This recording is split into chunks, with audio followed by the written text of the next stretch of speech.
Don't get in that helicopter. The shout didn't just cut through the air, it shattered it. Raymond Langston flinched, his hand already gripping the door handle of his Bell 429. The turbine behind him was howling, the rotors spinning faster with every second. The airfield rumbled with noise, but that voice, young, cracked, desperate somehow, pierced through it all. He turned sharply. A girl barefoot, small, no more than 10, was sprinting straight toward him across the tarmac. Her legs were thin, kicking up dust with each step, and her shirt, once pink, now dulled to a dusty rose, was torn wide at the shoulder. The hem flapped in the wind, her jeans were frayed. She looked like she'd been running a long way, maybe longer than just across the field. Raymond stepped away from the aircraft, instinctively raising his arm to halt the pilot. "Hold," he called over the comm. The helicopter's rotors thundered on, but the pilot caught his signal and eased the throttle back. The turbine began to wind down, the blades gradually slowing. The girl was close now, close enough that he could see the sweat running down her forehead, the whites of her eyes wide with urgency. "Stop, please, don't go," she gasped, breathless. They did something to it. Raymond raised his hand, palm out. "Slow down. Who are you talking about?" She pointed straight past him. His heart jolted. Just 20 feet behind him stood two men, his ground security detail lean, dark-suited, silent behind their sunglasses. They hadn't moved an inch since escorting him onto the field. But the girl's finger trembled as she pointed again. "I saw them," she said. "Or two guys just like them. Same suits, same build. Last night, near the fence, they opened something underneath the chopper. I saw it. I swear I did." Raymond turned toward the men. One of them, Gregson, the taller owner, raised an eyebrow under his shades, puzzled. The other shifted his weight uneasily. "Sir, we've been with you all morning," Gregson said calmly. "You know that." Raymond didn't answer right away. He looked back at the girl. She was panting now, arms limp at her sides, but still standing, still watching the helicopter like it might explode. "What's your name?" he asked quietly. "Maya," she whispered. "Maya William." Her voice cracked on her last word. Her lip trembled, but she didn't cry. Raymond glanced between her, the chopper, and his men. Something didn't feel right. It wasn't the girl's tears. She wasn't trying to get attention. She wasn't clinging or begging. It was the precision of her fear, the specificity. "Curtis," he barked into his phone. "Diagnostic sweep. Tail number 114, RJ. Focus on the undercarriage and nav systems." "Sir?" "Now." Raymond looked back at Maya. "You saw them touch the helicopter?" She nodded. "I thought they were mechanics, until I saw them cut something and put a black box inside." "Where were you?" "I live near the dumpsters, with my grandma. We don't bother anyone. I couldn't sleep. I was out late collecting bottles." Raymond stared at her. Her feet were bleeding barefoot on sun-baked tarmac. One knee was scraped raw, but she stood tall. The wind picked up. One of the rotor blades made a slow, tired creak overhead. Behind them, the helicopter sat still and quiet, waiting. He made his decision. "Come with me," he said, gesturing for Maya to follow. Inside the terminal, as the doors shut behind them and the noise faded, Raymond walked her past the confused receptionist and straight to the maintenance office. She sat on the edge of a wooden bench, arms wrapped around herself, silent. An hour passed. Curtis returned, pale. "Sir," he said quietly, handing over a diagnostic tablet. "We found something." Raymond's jaw locked as he scanned the readout. A signal disruptor, expertly embedded near the flight computer, hidden in such a way it would have activated 10 minutes into the flight, just far enough out to lose comms and blame pilot error. He slowly looked over at Maya. She didn't smile, didn't move. She simply said, "I'm glad you didn't go." Outside, the rotors groaned to a stop. And for the first time in decades, Raymond Langston, billionaire, builder, master of control, realized a child's scream had just saved his life. Sometimes, it's not power or wealth that changes a life, but the quiet courage of a child who dares to speak up. If this moment touched something deep within you, leave a like to honor Maya's bravery. And don't forget to tell us where you're watching this story from in the comments below. You might be surprised who else nearby is watching with you. The maintenance office smelled faintly of machine oil and old coffee.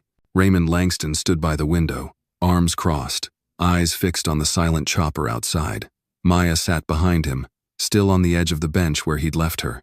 She hadn't moved much, just sipped the cocoa the receptionist had quietly handed her earlier, though the cup was still mostly full, growing cold in her hands.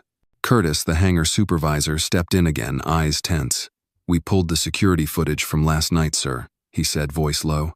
"The time block she mentioned. There's a blacked-out section. 27 minutes of complete visual loss. Never happened before." Raymond turned slowly. "Was it internal failure?" Curtis shook his head. "No, sir. This was a manual loop insertion. Someone overrode the feed." Raymond took a breath through his nose, the familiar weight of calculation settling in his chest. This wasn't random. This wasn't an accident. "How many people had access to the aircraft in the last 48 hours? He asked. "6, Curtis replied. 2 mechanics, yourself, your assistant, and those 2 gentlemen from security, Gregson and Hall."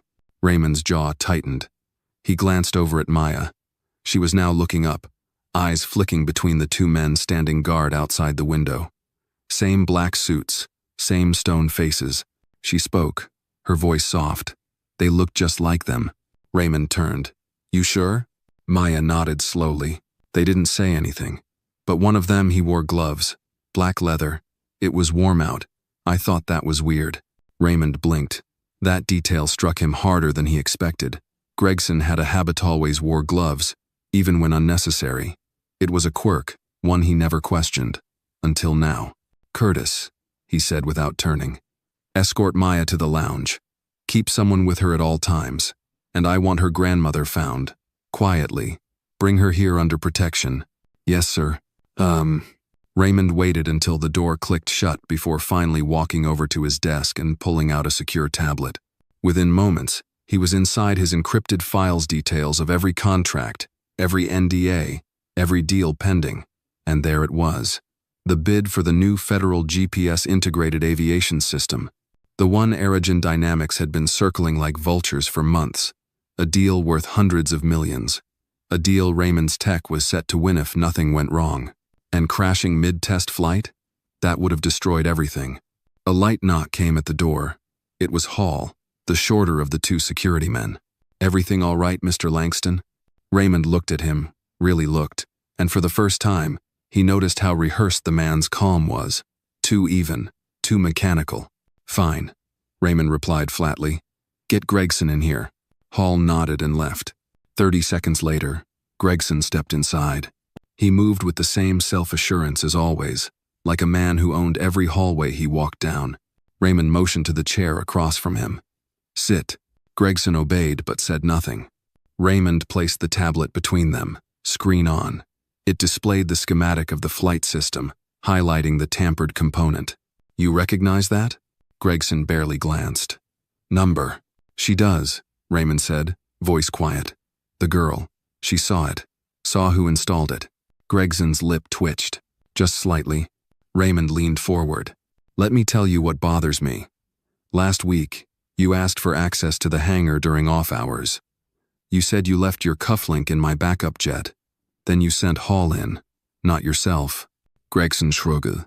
He had dinner plans. Raymond didn't blink. That night, the log showed someone using a manual override on the camera system. Then yesterday, you called in sick, yet showed up on site anyway. Spoke to no one. Didn't sign in. Gregson's face remained unreadable, but there was a twitch in the jaw. Tiny, but real. "You're a loyal man," Raymond said. "Or so I thought." A long silence followed. Finally, Gregson broke it. "You don't have proof." Raymond stood slowly. "Number? Not yet. But I have instinct. And a little girl who risked everything to shout the truth." He moved to the door and opened it. 2 federal agents stepped inside, badges out. Gregson didn't fight.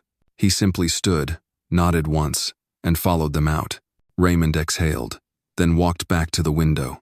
Outside, Maya stood near the vending machine, a warm towel draped around her shoulders. A woman her grandmother, no doubt, was now at her side, hugging her tight. Curtis walked up behind him. "How'd she know?"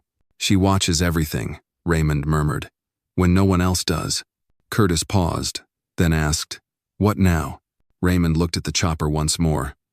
Now we follow the trail, all the way to Aerogen. Behind him, the hum of conversation resumed, distant. But Raymond didn't move. He was thinking of Maya's bare feet pounding the pavement, the voice that cut through machines.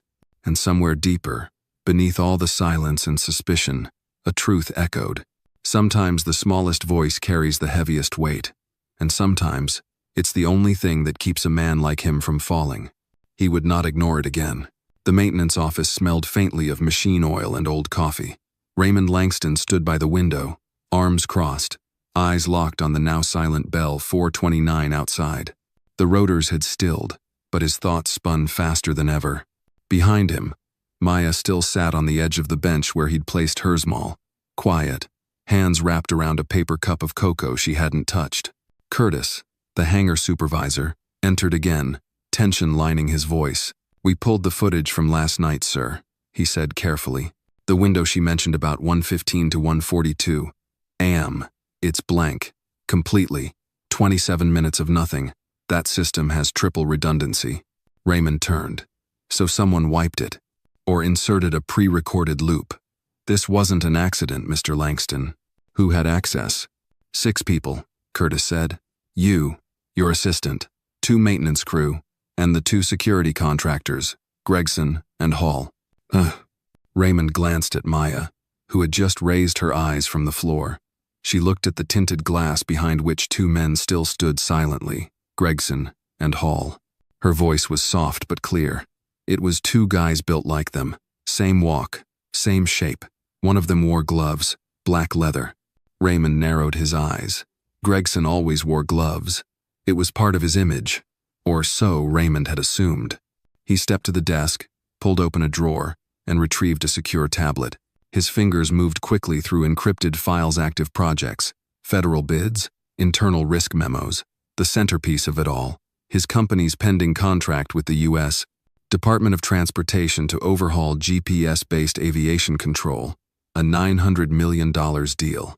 And the one firm standing in his way? Aerogen Dynamics. This wasn't sabotage for sport. This was business. He tapped a button on the desk intercom. "Curtis, move Maya to the staff lounge. Keep someone with her at all times.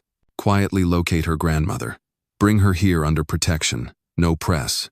"Yes, sir." The door closed behind them. Raymond turned back to the window, face like carved stone. "Hall," he called through the open door. "Send Gregson in." Less than a minute later, Gregson stepped in, closing the door behind him. "You needed me, sir?" "Sit." Gregson did as instructed, his posture firm, calm, too calm. Raymond set the tablet down on the table between them. It displayed the diagram of the flight computer and a highlighted module under the co-pilot panel. "You recognize that?" Gregson glanced at it. "Not particularly." "She does," Raymond said. "The girl. She described what went in there. Described it perfectly, including the 2 men who installed it." Gregson's jaw shifted slightly, but he said nothing. Raymond leaned forward, voice steady. "You came to me 3 years ago, said you wanted loyalty over paycheck, said you respected men who built things instead of bought them." "I meant it," Gregson replied. "Then tell me who paid you to destroy me." Gregson didn't flinch, but something in his gaze went dull. The performance had ended. Raymond stood slowly. "Was it Aerogen?" Gregson finally looked away. "I don't know names. I was just told to make the flight go down. No questions." "Who told you?" "A man named Cale Withers. He didn't come directly. It was routed through a private logistics firm, First Air Secure Ops, shell contracts. They paid in crypto, no trace." Raymond studied him. "Do you know what that girl saw last night?" Gregson said nothing. "She saw the end of me, Gregson, and she shouted anyway." Raymond pressed a button under his desk. The office door opened instantly. 2 plainclothes agents entered, displaying federal badges. "Mr. Langston," one of them nodded. "I'd like to report a domestic aviation sabotage attempt," Raymond said calmly. "The man sitting here can start you off." Gregson didn't resist. He stood, straightened his tie, and walked out with the agents without a word. Raymond turned back to the window. Outside, Maya was now wrapped in a clean towel, her grandmother holding her close. They stood near the vending machine, untouched by the chaos unfolding inside. The girl looked tired, but unshaken. Her eyes met his, even from across the glass. Curtis walked in quietly behind him. "Sir, what do you want to do now?" Raymond didn't look away. "I want a full background check on Cale Withers, and I want federal eyes on every vendor connected to Aerogen within the last 6 months." "Already started," Curtis replied. "And Curtis," Raymond paused, "I want Maya and her grandmother safe. Not just today, every day. Under our protection, no exceptions." Curtis nodded and left. Raymond remained by the window for a long while, hands in his pockets, jaw set. That morning, he'd planned to fly for clarity, to escape the pressure. Instead, a barefoot girl with a torn shoulder seam had shouted him back to life. And now, for the first time in years, he felt something like purpose. Not just to win, not just to retaliate, but to listen, to watch, like she had. Because the rotors might have spun, the machine might have launched, but thanks to her, he was still here. It was nearly dusk when Raymond Langston returned to his penthouse overlooking the San Francisco Bay. The windows stretched from floor to ceiling, but the view barely registered in his mind. His thoughts were elsewhere, still back on the tarmac, still hearing Maya's scream echoing beneath the whir of helicopter blades. He loosened his tie and walked straight into his study. The room smelled faintly of aged leather and oak. Books lined one wall, but it was the safe behind the abstract painting that drew his attention. He keyed in the code and pulled out a slim black folder marked FT, Navtech, Federal Bid, Eyes Only. It held more than blueprints. It held the future of air travel. The next-generation GPS integration system his company had spent 5 years perfecting, an adaptive system that would make mid-air collisions nearly impossible. He'd been confident it would beat Aerogen's proposal hands down. Until now. Until they tried to kill him. He laid the folder on the desk, then tapped his private line. The screen lit up with the face of Special Agent Lorraine Greer, a contact he trusted within the Federal Aviation Investigations Unit. She was in her mid-50s, sharp, and seasoned, one of the few people he knew who didn't shrink in the presence of power. "You're late calling," she said without preamble. "They made a move," he replied. "They used one of my own men, Gregson," he confessed, "and gave me a name, Cale Withers, logistics contractor. You heard of him?" There was a pause.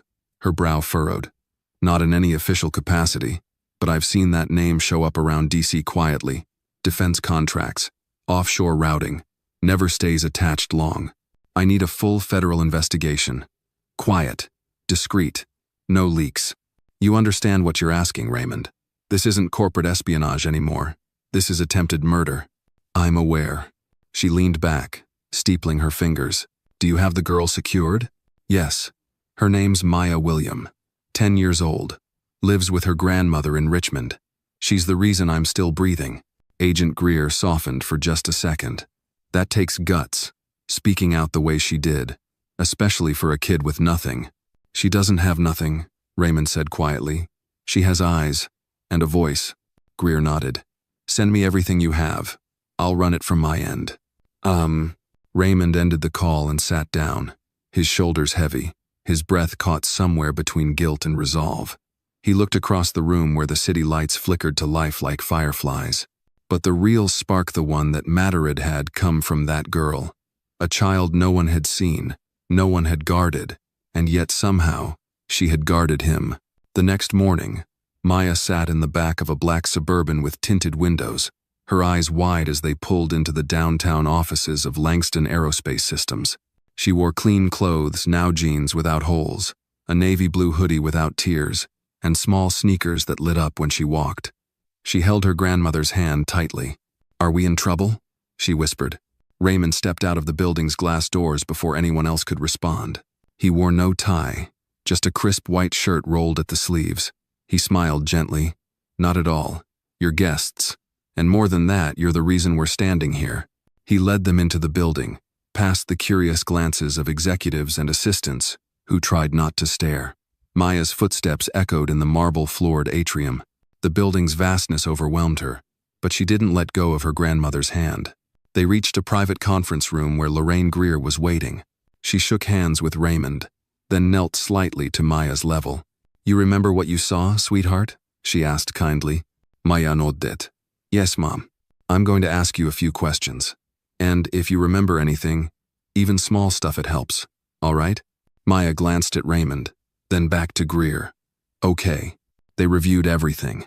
The SUV, the gloves, the metal case the man carried, the part he unlatched under the helicopter. The quiet words they spoke, Maya even remembered the logo stitched onto the back of one man's shirt. Gigatrack Solutions. Lorraine exchanged a glance with Raymond. Gigatrack's a subsidiary of Aerogen, their logistics arm. Raymond exhaled slowly. So this confirms it. It connects them, Greer corrected. It doesn't convict them. Not yet. But we're close, he said. Greer nodded. Very.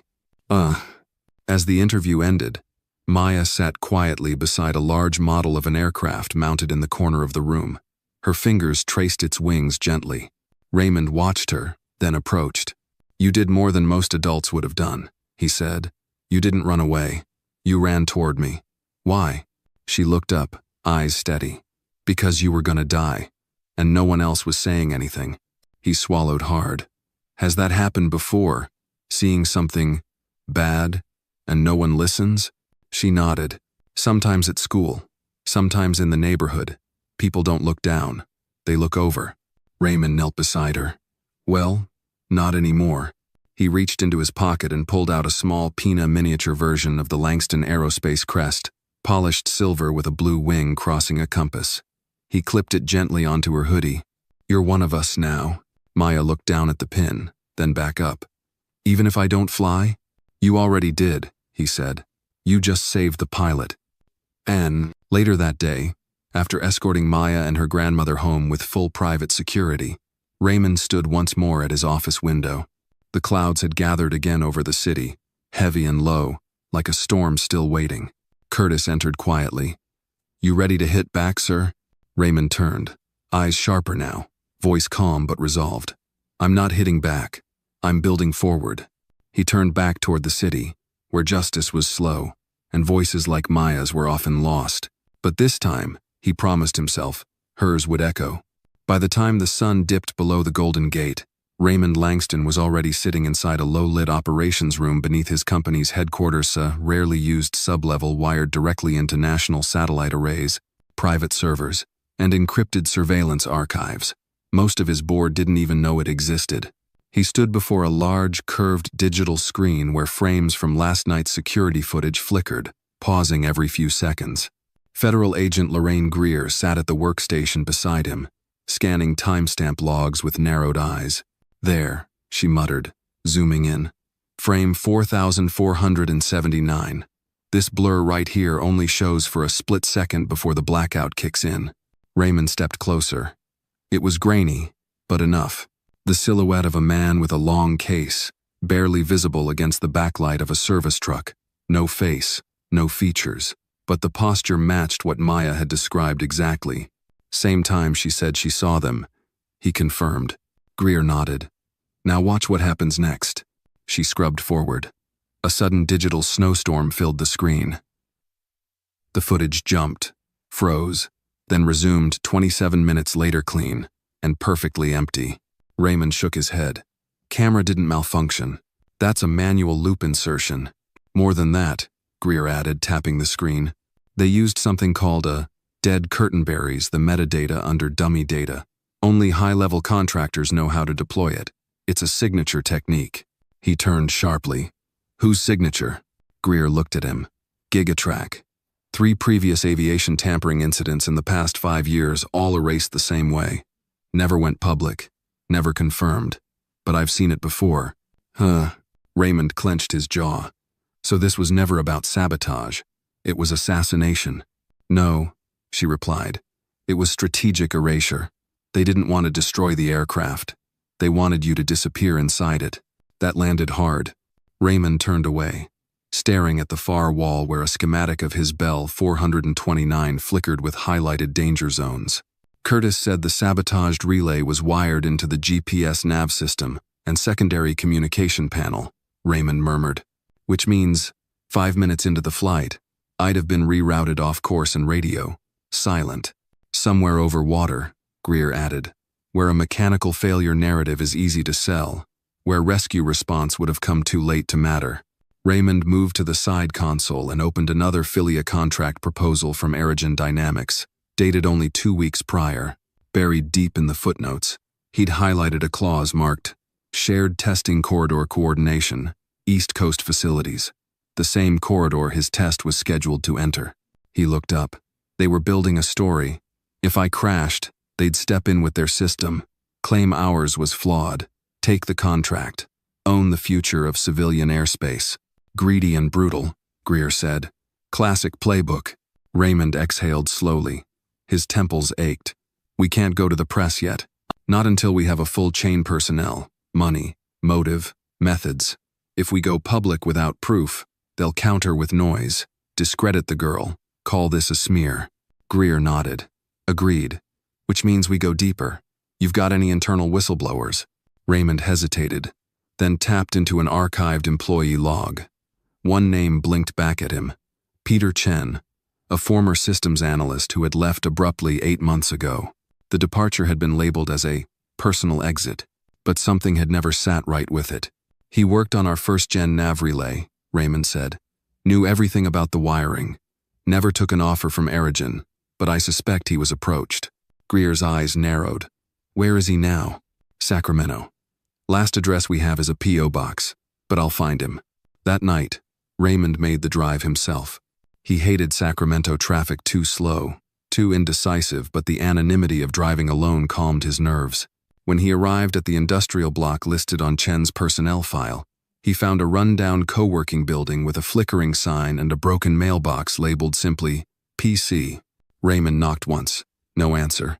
Then, from behind a cracked door down the hall, a voice murmured, I didn't think you'd come yourself. Raymond turned. Peter Chen stepped into the corridor, older than Raymond remembered, with darker circles under his eyes and a tightness in his posture that hadn't been there before. I heard about the incident, Chen said. Figured they'd move on you sooner or later. Raymond approached slowly. Then you know who they are. Chen hesitated, then nodded. They came to me a year ago, said they wanted technical insight for future compliance coordination, offered me 10 times my salary and a non-disclosure that basically read like a contract for silence. And you turned it down. I walked away, thought that was the end of it. He lowered his voice. But 6 months ago, my apartment was broken into. Nothing stolen, just my old company laptop gone. I hadn't even used it in a year. Raymond's pulse quickened. You still have access to the central blueprint archives? Chen pulled a hard drive from his coat pocket. Not anymore, but I made a mirror copy before I resigned. You'll find the first schematic for the tamper point the same one they exploited. Raymond took the drive and looked him in the eye. Why give it to me now? Chen looked away. Because I saw the girl. On the news. That shout? That was braver than anything I ever did. I owe her. Back in San Francisco, Raymond handed the drive to Greer. Her team began decrypting it immediately. 2 hours later, one of her techs lifted his head. Ma'am, we found an embedded contractor name in the original patch code. Who? The tech turned the screen. It read, Withers, C Protocol Lock Access, Level 9. Greer looked at Raymond. We've got our man. And now, we're going to find who gave him the key. Raymond leaned back in the chair. For the first time since that scream on the runway, he felt the wind shift. It wasn't over. Not yet. But the truth was no longer hidden, and he was no longer alone. The morning fog curled low over the Langston aerospace testing facility, veiling the hangars in a silvery shroud. Inside the executive conference room, the lights were dimmed, and a 3D holographic model of the Bell 429 spun silently above the polished table. At its core, a red blinking mark pulsed beneath the co-pilot's seat right where the sabotaged relay had been installed. Special Agent Lorraine Greer stood near the projection, arms crossed, while 2 federal analysts unpacked technical data from Peter Chen's mirrored drive. Raymond sat at the head of the table, unusually still, his fingers steepled under his chin. The technician spoke up, voice tight with awe and disgust. We ran simulations using the altered GPS script from the drive. With the sabotaged module active, the helicopter's flight path would have diverted exactly 7 minutes after takeoff. Location, 42 miles offshore. No radar, no communication. A total blackout event. Raymond's stomach turned. Engine failure narrative? Would have been airtight. The backup recorder would have shut off 30 seconds after reroute. No distress call. No anomaly data. Greer gestured to the model. It would have looked like a tragic mechanical fault, the kind that ends careers quietly. Raymond looked up. And whose idea was it? Greer turned to her analyst, who tapped into a folder tagged Withers, C. We matched the tampered code's ID with archived contractor logs from First Air Secure Ops. Access Level 9. Only a few people had clearance to approve this type of deployment. She tapped the screen. A name appeared. Russell Kane, Vice President of Systems Integration, Aerogen Dynamics. Raymond let out a slow breath, deep and deliberate. He signed the contract submission opposing mine 2 weeks ago. Greer's jaw tensed. It gets worse.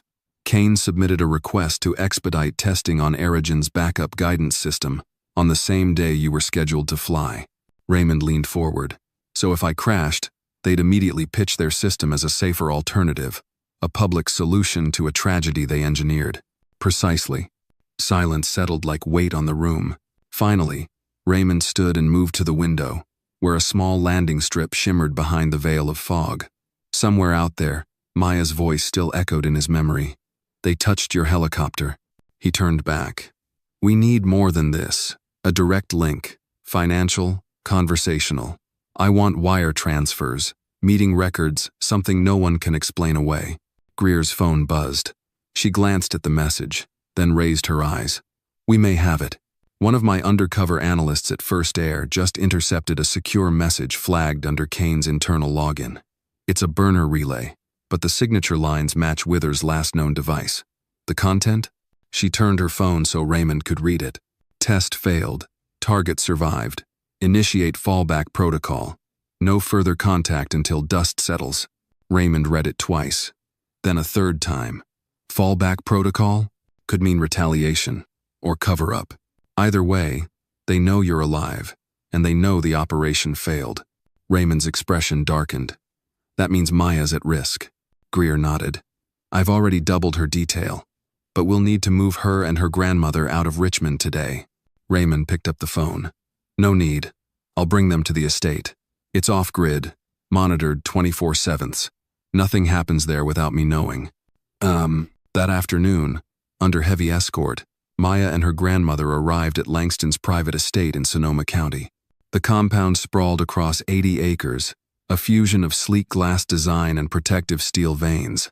Nestled between vineyard slopes and forested edges, it was a place built not just for privacy but for control. Maya stepped out of the SUV slowly, holding a paper notebook close to her chest. She scanned the quiet surroundings, the stillness in the air, the way even the birdsong seemed cautious. Raymond met her at the front steps, jacket off, sleeves rolled, a softness in his eyes she hadn't seen before. You're safe here, he said, and not just because of the walls. Maya gave a small nod, then looked up. Did you find out who they are? We're getting closer, he said. You helped more than you know. She hesitated, then opened her notebook and handed it to him. Inside were drawings childlike but sharp. One sketch was of a man in a black cap with square shoulders, placing something under a helicopter. Another was of a dark SUV, and one more, of Raymond, standing next to her, his figure much taller but not imposing.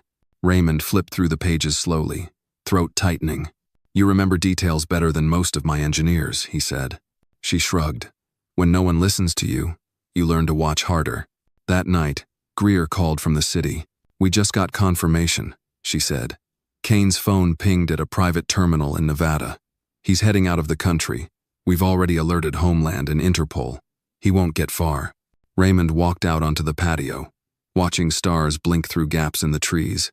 And what about Withers? Still hiding, she replied. But once we bring Kane in, he'll crack. People like that never carry the whole plan. They're just handspade to turn screws. Then let's make sure the whole machine is exposed, Raymond said. He ended the call and looked toward the guest house where Maya's light was still on. Inside, she was drawing again, likely another piece of the puzzle no one else would think to see. A small voice had warned him. A small hand had pointed out giants in the shadows. And now, under the stillness of night and the hum of hidden security lines running beneath the soil, Raymond Langston made himself a new kind of promissoire for contracts, not for power, not for revenge, but for the truth, and for the child who dared to speak it. 3 days later, Raymond Langston stood behind a velvet curtain, listening to the low hum of reporters, flashes of camera shutters, and the buzz of whispered speculation building inside the Langston Aerospace Grand Hall. It had been years since he held a press conference this size, years since he'd addressed the public directly. But this time, it wasn't about quarterly results or product launches. This time, it was personal. This time, it was justice. Agent Greer stood beside him, reviewing final notes with her earpiece in. "Kane's been intercepted at Heathrow," she said quietly. "Interpol has him in custody. Withers has gone dark, but now that the first domino's fallen, the rest will follow." Raymond nodded. "Do we have enough? Between the hacked communication logs, Peter Chen's schematic archive, Maya's testimony, and Kane's travel logs, it's more than enough. We won't just convict them, we'll expose everything." The stage director gave the 2-minute signal. Raymond adjusted his cufflinks. Today, he wore no tie. His suit was charcoal gray, simple, understated, deliberate. He didn't want to look powerful. He wanted to look accountable. Across the stage, Maya stood with her grandmother in the wings, her hands folded nervously in front of her new blue cardigan. Her eyes flicked between the crowd and Raymond. He gave her a nod. She nodded back, stronger than her age should allow. The lights dimmed. The curtain rose. Raymond stepped into the spotlight. He walked to the podium with a calm, unhurried pace. Reporters murmured. Cameras clicked like 1,000 locusts. He let the silence stretch before speaking. 3 weeks ago, he began, I almost boarded a helicopter that never would have landed. A hoosh fell. An internal navigation failure, they would have called it. An accident. A tragedy. A simple pilot error. That's what the world would have heard. He paused, letting the weight of those words settle. But it wasn't an accident. It wasn't simple. And I'm standing here today because someone far braver than most decided not to stay silent. He turned slightly, gesturing to the side of the stage. Maya stepped forward slowly, her grandmother beside her. Gasps swept through the crowd as the cameras swiveled. She looked small, almost swallowed by the room. But when she stood beside Raymond, she didn't flinch. "This is Maya William," he said. "She's 10 years old. She's not an engineer. She's not a federal agent. She's a child who pays attention. A child who saw something and refused to look away." He looked back at the crowd. "She saved my life." There was a beat of silence, then another, and then applause, quiet at first, then building, cautious but real. Raymond raised a hand to still the noise. "I won't detail every part of the investigation here today. That work is ongoing. But what I will say is this. A team of corporate executives, contractors, and affiliates of Aerogen Dynamics attempted to eliminate me to secure control of a federal aviation contract. They rigged my aircraft. They planned for my disappearance. And they failed because they underestimated the power of an unheard voice." He stepped back from the podium and knelt slightly beside Maya. "Do you want to say anything?" he asked. Maya glanced at her grandmother, then at the sea of faces before her. Her voice was small, but clear. I didn't want him to die. That's all." A few people wiped their eyes. Raymond rose again. "In Maya's honor, and in the name of every unheard child who's ever seen something wrong and been too afraid to speak, today I'm announcing the creation of the Maya Watch Initiative program, dedicated to equipping children in underrepresented communities with access to safety resources, digital literacy, and advocacy tools. Because paying attention should never go unrewarded." The applause this time was immediate and lasting. Later that afternoon, Raymond returned to the estate, emotionally exhausted but sharper than he'd been in years. He stepped out onto the patio, where Maya was seated beneath a large oak, sketching quietly. She looked up as he approached. "You were amazing," he said, pulling up a chair beside her. She shrugged. "I didn't say much. You didn't have to. The truth speaks loud on its own." She flipped her notebook to a new page. "What happens now?" "We keep going," Raymond replied. "They'll fight back, try to bury it, spin it. But the difference is this time, we're not alone. You reminded me what watching really means, what listening means." She smiled faintly. "Do you think I could be a pilot one day?" Raymond smiled. I think you already are. You saved someone mid-flight. That's more than most pilots ever do. As the sun dipped behind the vineyard hills, a stillness fell over the Landone, not of fear, but of clarity. Behind them, the wind stirred the tall grass. Ahead of them, the noise of litigation and scandal would rise. But for now, in that quiet golden moment, a billionaire and a barefoot girl sat side by side, not as savior and saved, but as co-navigators of a truth no longer hidden, and this time, they were ready for whatever came next. The headlines the next morning roared like jet engines across every major network. Billionaire sabotage plot exposed. 10-year-old girl saves aviation tycoon from assassination. Aerogen executives under federal investigation. Raymond Langston sat at the long dining table in his estate's open kitchen, still in his robe, a half-eaten bowl of oatmeal beside him. He hadn't slept much. The press conference had triggered a tidal wave: public support, legal scrutiny, government intervention, and the flood was only rising. Curtis entered, tablet in hand, his expression a tight knot of urgency. "Sir, federal agents raided Aerogen's DC office this morning. They seized 15 terabytes of internal data and over 30 encrypted devices." Raymond nodded. "And Russell Kane? Still in UK custody. Extradition pending. His lawyers are already pushing for a sealed deposition." Raymond leaned back, rubbing his temples. "Of course they are. They'll try to settle this in shadows." Curtis hesitated. "There's more. We just got word Cale Withers surfaced. He tried to flee through a private port in Baja but was intercepted by Mexican authorities. He's being held. Quietly, for now." Raymond's eyes sharpened. "Does he know about Maya?" Curtis shook his head. "Not unless someone told him. We've kept her name sealed behind federal firewalls, and her location's been rotated across secure channels." "Good," Raymond muttered. "Keep it that way." "Oh." Outside the window, the sun was rising over the vines, casting gold streaks across the hills. Maya sat on the porch steps, wrapped in a light blanket, sketching with a focused calm that belied the storm surrounding her. Her grandmother was inside, preparing breakfast and humming softly hymns, mostly old ones that carried memory in every note. Raymond walked out and took the spot beside Maya. She looked up from her notebook and smiled faintly. "Drawn again?" he asked. She nodded. "This one's a bird, not flying, just watching." Raymond smiled, tilting his head. "What kind?" She paused. "I don't know, but I think it knows everything." He let that sit for a while. "Things are going to get noisier," he said gently. "People are going to say a lot of things. About me, about what happened." "I know," she replied. "Grandma says they're going to twist stuff." She's right. But the truth doesn't change just because someone bends the way it's told. Maya flipped the page, drawing a long looping shape that curved like a trail. "Are they going to jail?" "Some of them," he said. "Some will fight, some will lie. But the chain's broken now, and everyone's watching." She was quiet for a long moment, then asked, "Why'd they want to hurt you?" Raymond stared at the horizon. "Because I was in the way. They wanted power, money, control, and I had something they needed to take to get it." Maya nodded as if she understood more than a 10-year-old should. "But they didn't get it." "No," he said, "because of you." Later that day, Raymond returned to his downtown headquarters to meet with his executive board. The room was tense. Some wore expressions of awe, others of quiet, fear, worried about public backlash, legal exposure, investors pulling out. He stood at the head of the table. No slides, no charts, just a printed statement in his hands. "I know what you're thinking," he began.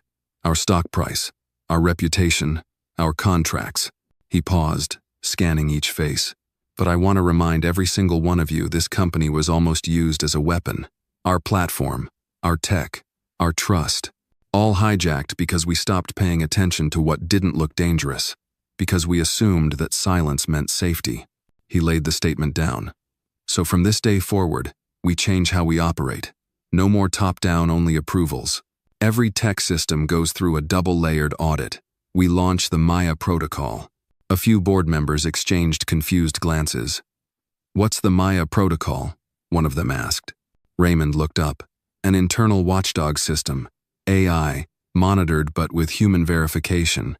It flags discrepancies, but more than that, it empowers low-tier employees to submit anonymous alerts, and every single alert will be reviewed at the executive level. One woman raised her brow. "You're going to base a company-wide protocol on a 10-year-old girl's warning?" Raymond didn't flinch. "She saw what we missed, and saved my life. So yes, I'm basing it on her. Because the day we stop believing that wisdom can come from the lowest rung is the day we invite collapse." Silence. Then slowly heads nodded. Not all, but enough. That evening, Maya stood at the edge of the estate garden, looking up at the first stars poking through the dusk. Her grandmother joined her, wrapping an arm around her shoulder. "You did good, baby," she whispered. Maya looked up. "Do you think I changed something?" Her grandmother smiled. "You changed everything." From the porch, Raymond watched them, the girl who saw in the dark, and he turned to Curtis, who stood beside him with a soft smile. "She's going to outgrow this place." "I hope so," Raymond replied. "That's the point." A gentle wind stirred the trees. Somewhere in the distance, an owl called out, a quiet sentinel of the night. And within that peace, the world shifted, not with noise, not with violence, but with the quiet certainty of a truth seen, spoken, and finally, heard. The chapel at Langston Estate wasn't large. It wasn't even used much, just an old, wood-framed building tucked between the vineyard rows and the southern tree line. It had no stained glass, no grand altar, no organ, but on this overcast morning, it held something far greater than ceremony. Raymond stood at the back of the room, adjusting the sleeves of his navy suit. He wasn't giving a speech today. This wasn't a press event. It was a private gathering, just staff, federal agents, a few colleagues, and a pair of chairs at the front saved for two guests who didn't know why they were here yet. Maya and her grandmother entered quietly, escorted by Agent Greer herself. Maya wore a pale yellow dress, simple and clean, with white sneakers.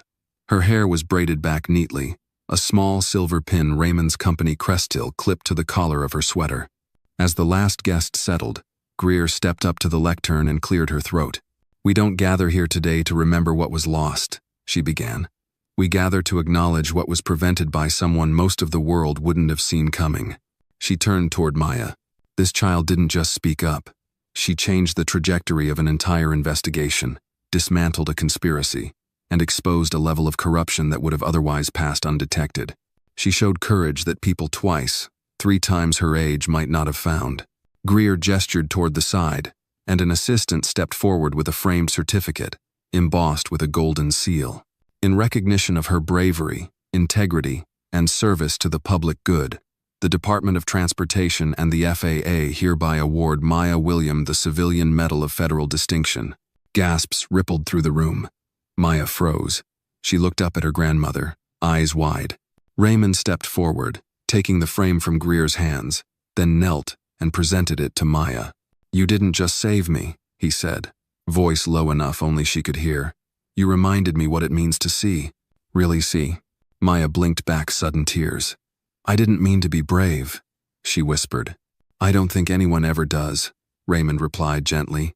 "But you were." The crowd stood and applauded, not in thunderous fashion, but in waves of warmth, genuine and unforced.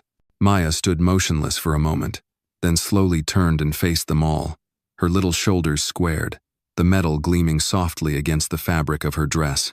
After the ceremony, the estate's garden bloomed under the gray light. Guests wandered among lemon trees and rose vines, sipping tea and exchanging quiet words. Raymond walked beside Maya, both of them silent for a while.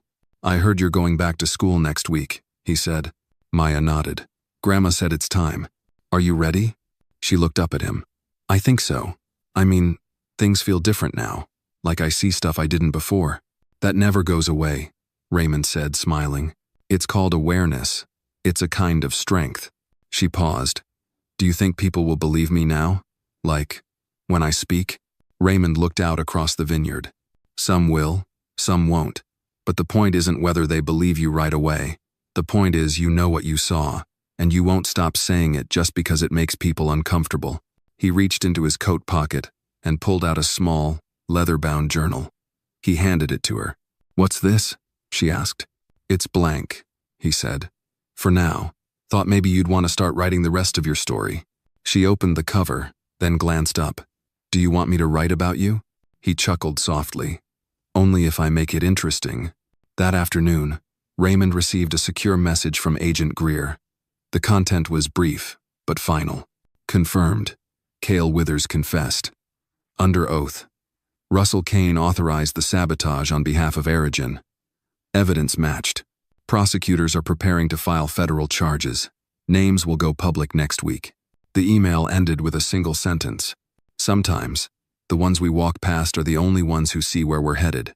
Raymond stared at that line for a long time. Then he closed the message and looked out across the vineyard again.